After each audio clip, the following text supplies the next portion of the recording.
Hello, I'm Jim Cuno, president of the J. Paul Getty Trust. Welcome to Art and Ideas, a podcast in which I speak to artists, conservators, authors, and scholars about their work. The story of the commissioning of Mural is one of the great stories of art history because at the time that Peggy Guggenheim commissioned it, Pollock really didn't know where his next meal was coming from. In this re-release of one of our most popular episodes, I speak with the Getty's Andrew Perchuk, Laura Rivers, Yvonne Szafran, Alan Phenix, and Tom Learner about Jackson Pollock's 1943 painting, Mural. This is the first part of a two-part series about Mural.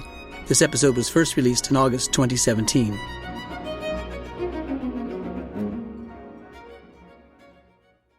In 1943, collector Peggy Guggenheim commissioned Jackson Pollock to paint a large mural for the entrance to her Manhattan townhouse. At the time, Pollock was relatively unknown, and his resulting painting, titled Mural, marked a turning point not only in Pollock's career, but in the course of American art. The 8 by 20-foot painting is monumental in size, composition, and technique. Pollock brushed, splattered, smeared, and dabbed paint in a range of colors, red, orange, yellow, green, blue, and pink, across the canvas. The areas in between are filled with opaque and translucent washes of white, and the entire composition is anchored with broad, dark brown strokes. The painting is mesmerizing, chaotic, even discomforting. One can't help but feel consumed by it. In 2009, Pamela White, then interim director of the University of Iowa Museum of Art, which owns the painting, asked if the Getty would consider analyzing and treating Mural, and my colleagues agreed. Conservators, curators, and scientists at the Getty Conservation Institute, the Getty Research Institute, and the J. Paul Getty Museum embarked on an extensive research and conservation project that culminated in an exhibition of the painting at the Getty in the spring of 2014. A book titled Jackson Pollock's Mural, The Transitional Moment, documents the research and discoveries. I recently gathered a few colleagues who worked on the project to recall their experience and to tell the story of this important work. Laura Rivers and Yvonne Szafran are conservators at the J. Paul Getty Museum. Alan Phenix and Tom Learner are scientists at the Getty Conservation Institute, and Andrew Perchuk is deputy director at the Getty Research Institute. We met in the Paintings Conservation Studio at the Getty Museum, the very room where my colleagues worked on Mural. So, Tom, why don't you tell us how the painting came to the Getty for conservation analysis and treatment? Sure. I believe it was in 2007 when Pamela White, who was the then interim director of the University of Iowa Museum of Art, the owner of this spectacular painting, she came to the Getty Leadership Institute course one summer and we met. She got back in touch, this must have been 2009, and proposed this extraordinary project. I immediately went to see Andrew Perchuk and Yvonne Szafran. Andrew, I think, immediately said yes, trying to convince Yvonne and the museum itself, of course, to house and look after this extraordinarily expensive and important work of art was a very different matter. And Yvonne, perhaps you could just continue the story because we tell this together and I always like hearing your version, actually. Well, when Tom first came to me and said, wouldn't it be great if our two departments did a project together? I said, yeah, that actually sounds interesting. We don't normally work on 20th century works of art, but it might be a fun challenge. What do you have in mind? And he said, well, there's this painting by Jackson Pollock belonging to the University of Iowa. And I said, well, how big is it?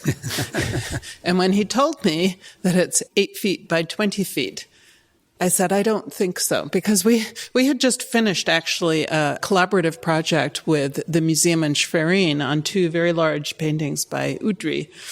And I think all of us in the studio were looking forward to working on smaller things for a change. And then the directorship at the University of Iowa changed, and Sean O'Hara came on the scene. And he very cleverly wrote directly, not just to me, but also to our curator of painting, Scott Schaefer.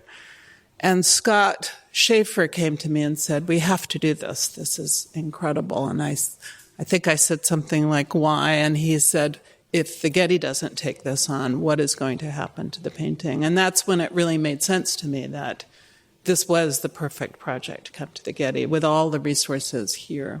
It fit very nicely into our practice of collaborations with other institutions where we bring great works of art here to be conserved and studied, both from an art historical perspective and from a scientific perspective with our colleagues at GCI who do the majority of our analysis.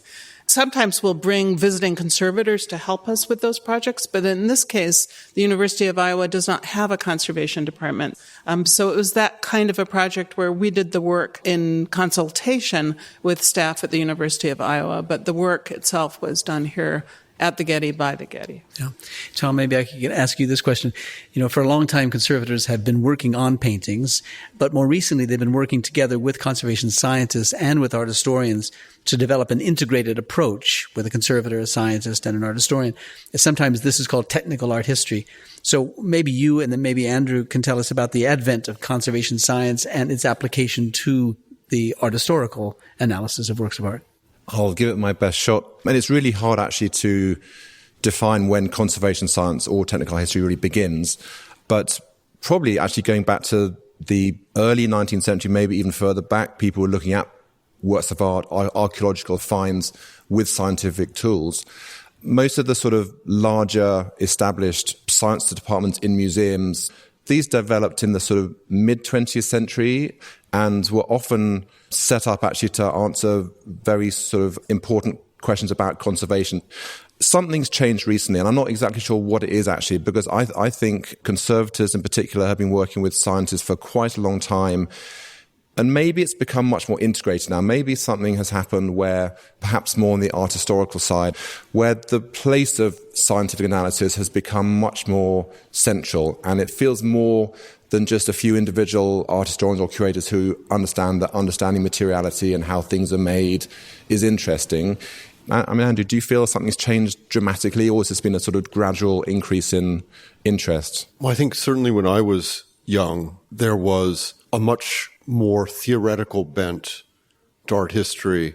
And now what you can learn from the object, and especially the kinds of processes, techniques, I think are becoming really central to art history. And I mean, I can give an example from the Pollock, which is that when we first had the Pollock in the lab and you could really see it up close, one of the things that really struck you at first was that there was a white paint on the surface of the painting that was very transparent. And so in the first few weeks that we had it, I remember thinking what an amazing thing that Pollock had done by creating this transparent layer that allowed the entire archaeology of the painting to be visible, so that you could really see the painting develop over the course of his different painting processes. And of course, that thought I had turned out to be completely wrong.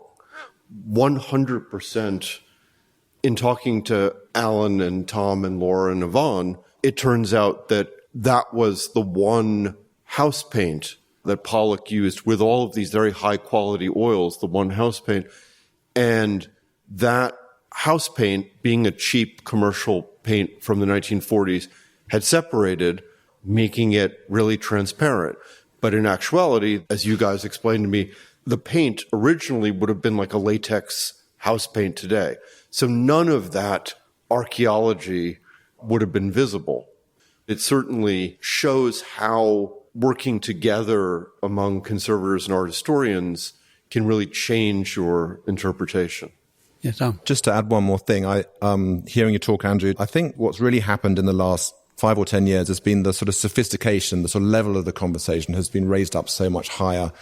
And I think part of that is an understanding of not just whether the role of science in some of these questions, but actually to critique that science too. And I think we're getting much better at having a more equal conversation with art historians, conservators, scientists, whereas before perhaps it was looking to science answer certain questions. It really has become more about embracing the science, the technology, the imaging, and then actually not just taking results, but asking questions. Yeah, good. Well, let's get to the painting. And Laura, you were responsible for getting started on the picture when it arrived. Tell us how you proceeded in the examination of the picture and also the treatment of the painting. We began with a great deal of looking at the painting, and we were able to acquire a new microscope, which was particularly useful because it allowed us to look vertically. Actually, there are a number of microscopes that are developed specifically for that purpose, and we ended up buying a surgical ear, nose, and throat microscope. And I think our listeners will also be puzzled by your looking at this 8 by 20 foot painting through a microscope.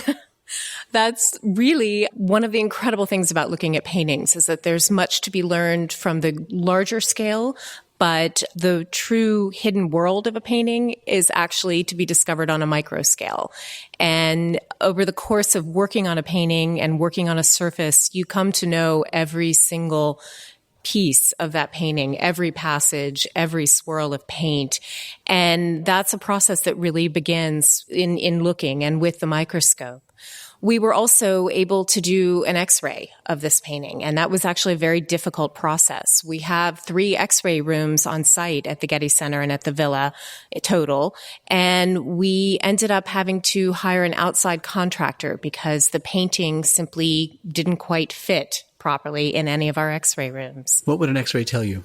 Essentially, it allows us to see areas of damage. It can give you an indication of how a painting was constructed. If there were changes made, it can give you some rough indication of whether a paint contains a heavy metal and is particularly radio opaque. It's really an incredibly valuable tool. It can also, in this case, give you an indication of thread count. Because paintings are executed on canvases, they actually are woven, and there are a number of different weave patterns. In this case, Mural is on a plain woven canvas. And so by counting the threads, vertical and horizontal, you're able to understand exactly the qualities of that canvas. And we were able to discover that it's made by a company called Claessens in Belgium and had a pre-primed layer, and much the same canvas is still made today.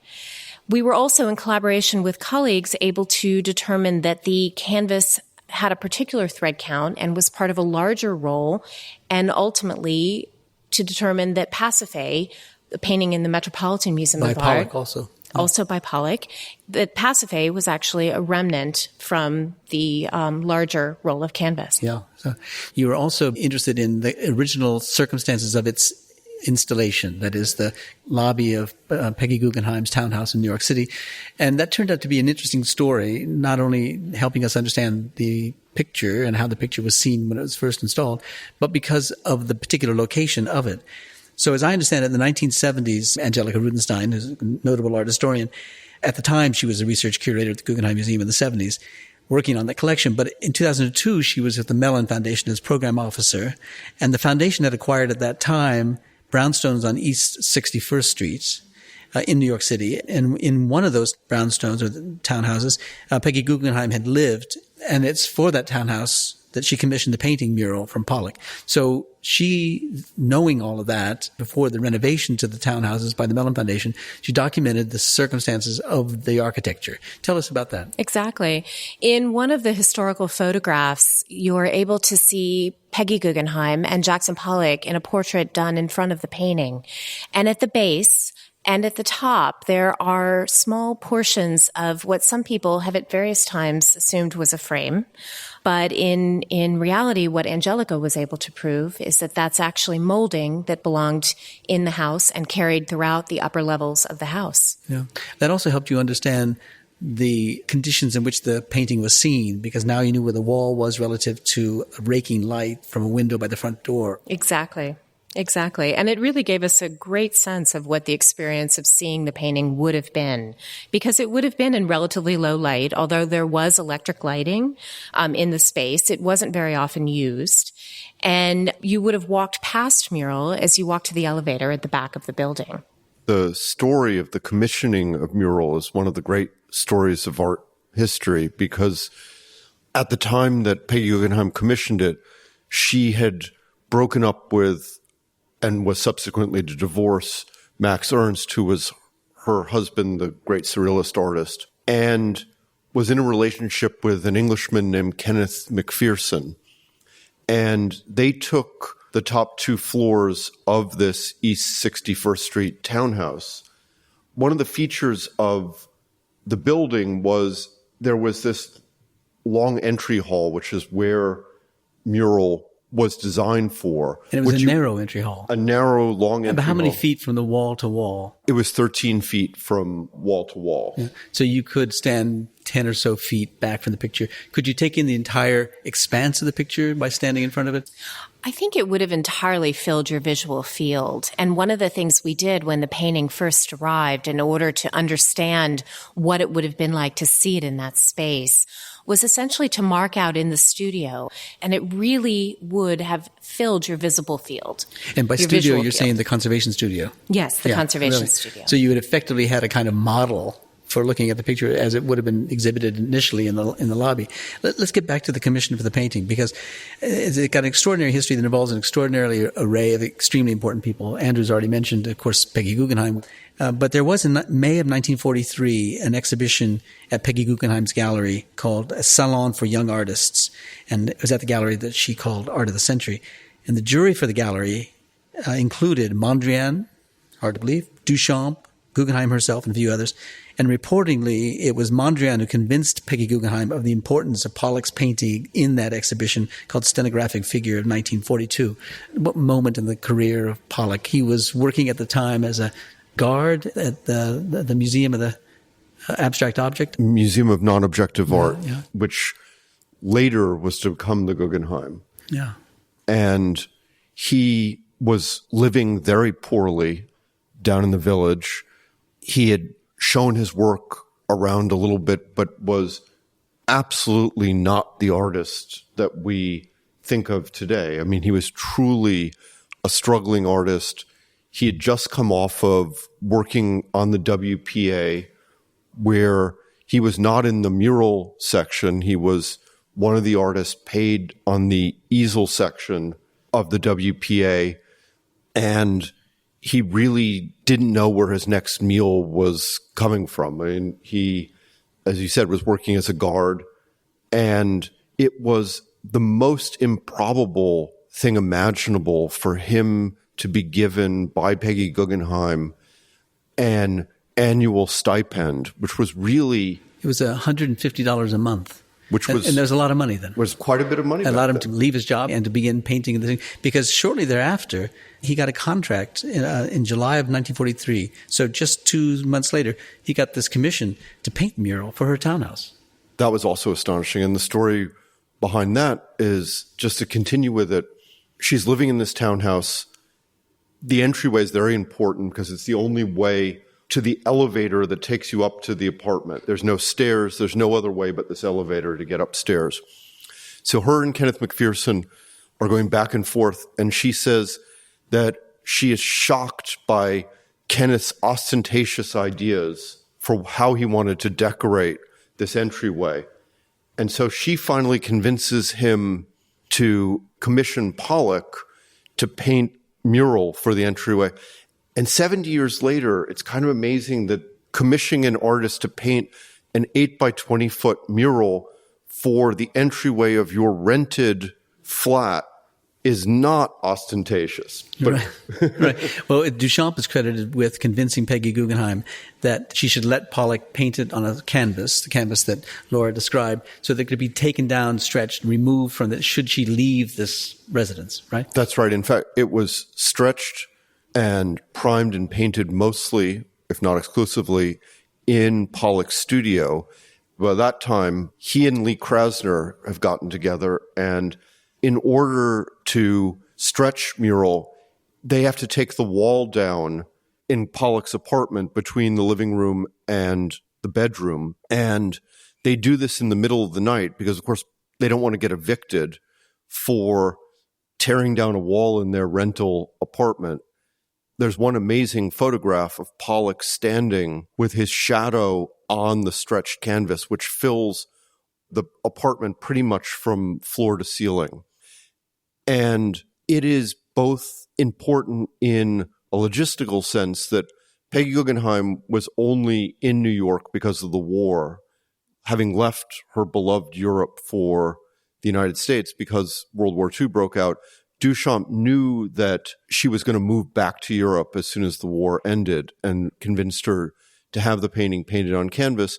But I think that Duchamp was also perhaps thinking about a type of art that was something in the size of a mural, but portable like an easel, which to a degree is what the New York school painters, the abstract expressionists, Pollock and company, ended up creating in the 40s and 50s. There was a lot of conversation as to whether it was painted on the floor or on the wall. We all were thinking of Pollock as a guy who paints on the floor, not on a stretched canvas on the wall. Maybe Alan could tell us how it was you determined that it was painted on the wall.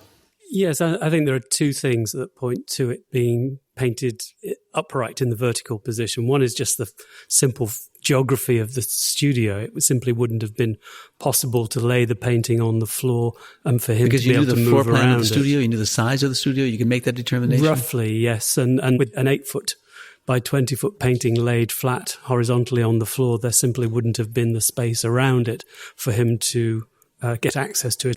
And the physical evidence in the painting itself mainly comes from drips. He thinned the paint down considerably with turpentine, presumably. There's a very clear downwards flow of the paint across the surface, even to the point on the bottom edge where the fluid paint drips slightly onto the tacking margin as if it was leaning ever so slightly at an angle against the wall. Which tacking margin we mean around the edge of the painting? From the front of the painting around to the side of the stretcher, which would have been on a very slight downwards angle. Is there a reason why he would have painted it on a stretcher as opposed to tacking it to the wall? Laura? I think it was done on a stretcher because that allowed Pollock to have the feeling of the canvas moving. And if you have the canvas tacked to the wall, it's a very different experience in terms of how the canvas takes the paint from the brush. Without the movement of the canvas, you end up with a very different kind of stroke. If you're using a brush to paint on a hard surface, a canvas against the wall, versus a stretched canvas, which tends to move even as you walk by it. I also think that he was firmly entrenched in the traditional methods in a way, and that is the way you paint in oil painting. That way. He was trained that way. I don't think it would have felt right to him to be painting this great important commission with the canvas just tacked on the wall. That stretching the canvas falls very firmly into the tradition of oil painting on canvas. Yeah. We know that he writes to his brother shortly after giving the commission, and he says to his brother that it's going to be a certain size of painting. And then we know that he's exhibited the following November in an exhibition and that he was well received. And then Peggy Guggenheim writes to a friend and notes Pollock's exhibition in that November and says that he's painted a 20-foot mural in my house in the entrance, suggesting, because of the word she used, painted, that it's finished in November. You're now assembling all the documents and the photographs and so forth. You're trying to track down how it proceeded over time, how he painted the picture. What do you make of what seems to be, you assume, an accurate literary account that the painting was completed by November, when we know that it wasn't? It's really a fascinating story. I mean, that postcard is the only evidence that exists of anyone seeing the painting completed before the holidays of 1943, 1944. And in fact, there's no record of anyone, which is the great research that Angelica Rudenstein has done, saying that they saw the painting in situ in Peggy Guggenheim's apartment until 1945. So we really have tried the best we can to construct what happened between 1943 in the summer, where he begins the commission, and 1945, which people are invited to Peggy Guggenheim's house after an opening at Art of the Century Gallery to see Mural. And why is that important? The myth was that Pollock was overwhelmed by the ambition, by the size of this 8 by 20 foot blank canvas, and really didn't know how to start, how to do it. And after months of really being blocked, he finally painted it in one 24-hour burst. I guess I had forgotten or never quite understood that one could still accept this myth and have it first photographed in 1946. Is there actual visual evidence that can counter the myth of a 24-hour account of the making of the picture? Yes, there's one extremely important tripartite photograph, or a photograph that is actually 3 photographs because the painting was too large. They've broken the 8 by 20 foot canvas into 3 photographs, which we think are all taken at the same moment, probably in Pollock's studio. So how does that tell us that it wasn't painted in 24 hours? Well, here I'm going to turn things over to Alan, because there are quite a few changes to the painting from the moment of the photograph to the painting that we see today. Yeah, so the 3 photographs, which are in black and white, unfortunately, I think show the painting at the first stage of completion, at the end of what we've called the main solidification phase. But after these black and white photographs were taken, the mural received a further retouching campaign at some point to bring it to a final state of absolute finish. But I think to go back to the sort of myth of it being painted in one drunken evening, the first thing that goes against that as a plausible explanation is that it's painted in oil. Virtually all the paints that we analysed on Mural were oil paints, traditional artist oil, probably bought in tubes from an artist colourman. And oil, one of its key characteristics, it takes a long time to dry. Depending on the pigment that's present, it can take a day, several days, possibly even a week or more. So there's a lot of paint on Mural and a lot of layers on Mural.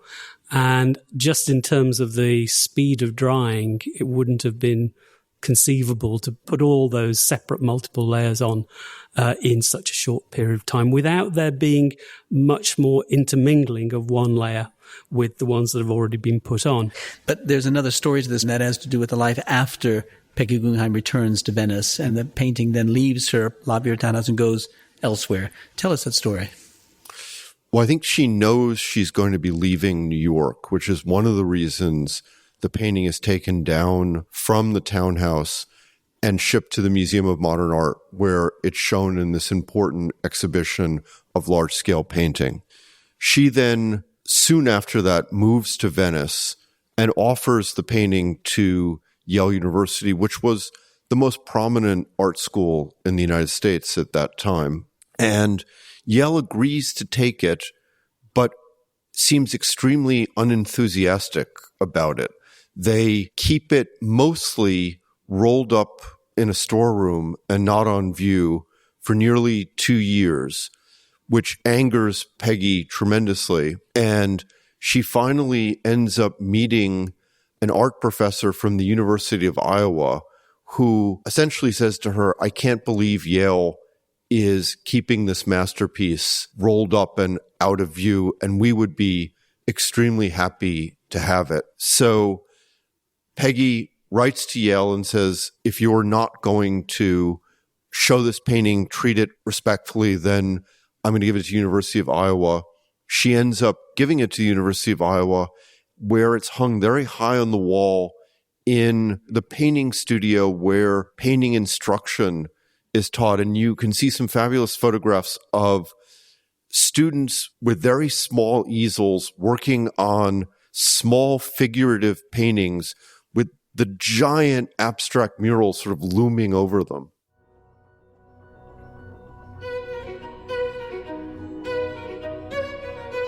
Since 1951, Mural has lived at the University of Iowa, first in its painting studio, then in the main library, and finally in the collection of the university's Museum of Art. To hear the second part of this 2-part series about Mural, visit getty.edu/podcast, where you can also find all of our past Art and Ideas podcast episodes, as well as access images, transcripts, and other resources. Our theme music comes from the Dharma at Big Sur, composed by John Adams for the opening of the Walt Disney Concert Hall in Los Angeles in 2003. It is licensed with permission from Hendon Music. Look for new episodes of Arts and Ideas every other Wednesday. Subscribe on Apple Podcasts or Google Play Music. Thanks for listening.